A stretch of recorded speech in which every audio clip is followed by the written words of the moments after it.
राजस्थान में एसआई भर्ती 2021 को रद्द कराने को लेकर हनुमान बेनीवाल ने मोर्चा खोला हुआ है, जिसको लेकर भजनलाल सरकार टेंशन में आई हुई है।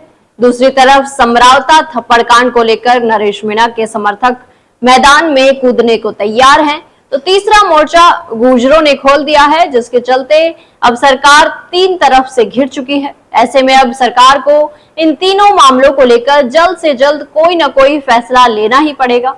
ऐसे में आइए जानते हैं हनुमान बेनीवाल और नरेश मीणा के समर्थकों के बाद अब गुर्जर समाज ने सरकार के खिलाफ मोर्चा क्यों खोल दिया है। राजस्थान के गुर्जर आरक्षण आंदोलन का मुद्दा एक बार फिर गरमाने लगा है, जिसके चलते गुर्जर नेता विजय बैंसला ने सरकार को चुनौती देते हुए कहा कि यदि उनकी मांगे नहीं मानी गई तो वो आंदोलन करेंगे। इसको लेकर 8 जून को पीलूपुरा में महापंचायत बुलाई जा रही है, जिसमें समाज अपने हक की बात करेगा। बैंसला ने ये बात दौसा के पीपल खेड़ा में एक श्रद्धांजलि सभा में कही।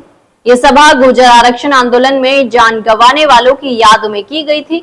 इस दौरान बैंसला ने सरकार पर समाज से किए गए वादे पूरे न करने का आरोप लगाया है। उन्होंने कहा कि 17 महीने में सरकार ने कुछ नहीं किया है।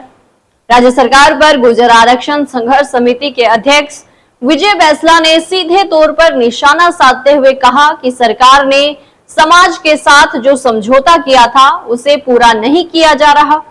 उन्होंने लोगों से 8 जून को भतपुर के पीलूपुरा में होने वाली महापंचायत में पहुंचने की अपील की है। उन्होंने कहा कि ये महापंचायत निर्णायक होगी, समाज अपनी मांगे पूरी करवाकर ही घर लौटेगा। बैंसला ने आंदोलन की चेतावनी देते हुए कहा, सरकार को उनकी मांगों पर ध्यान देना होगा।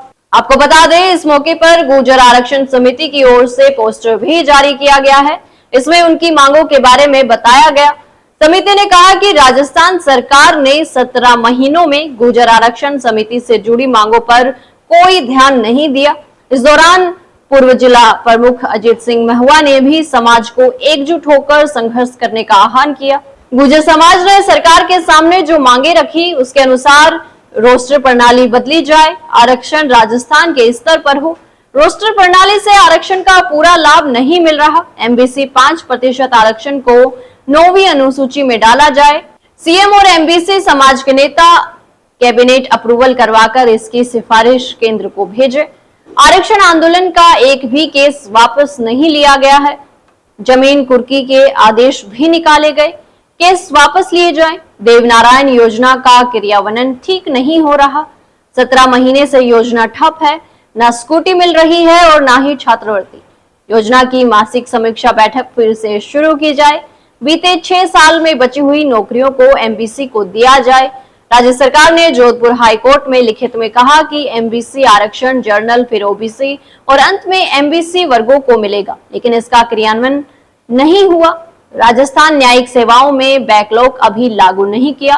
2022 से अब तक आरजीएस वैकेंसी में देय हो। आरक्षण आंदोलन में शहीद हुए परिवारों को अनुकंपा नौकरी और मुआवजा मिले। सरकारों से हुए समझौतों का पालन हो। सभी लंबित नौकरियां दी जाए। तो दोस्तों, ये थी गुर्जर समाज की भजनलाल सरकार से मांगे, जिनको लेकर अब हनुमान बेनीवाल व नरेश मीणा समर्थकों के बाद इन्होंने मोर्चा खोल दिया है। हालांकि भजनलाल सरकार इन मुद्दों पर क्या एक्शन लेती है, ये देखने के लिए बने रहें हमारे साथ। जानकारी अच्छी लगी तो वीडियो को लाइक व शेयर करें और चैनल को तुरंत सब्सक्राइब कर लें। धन्यवाद। ऐसे ही और वीडियोस देखने के लिए सब्सक्राइब करें मॉर्निंग न्यूज इंडिया को और जुड़े रहिए हमारे साथ।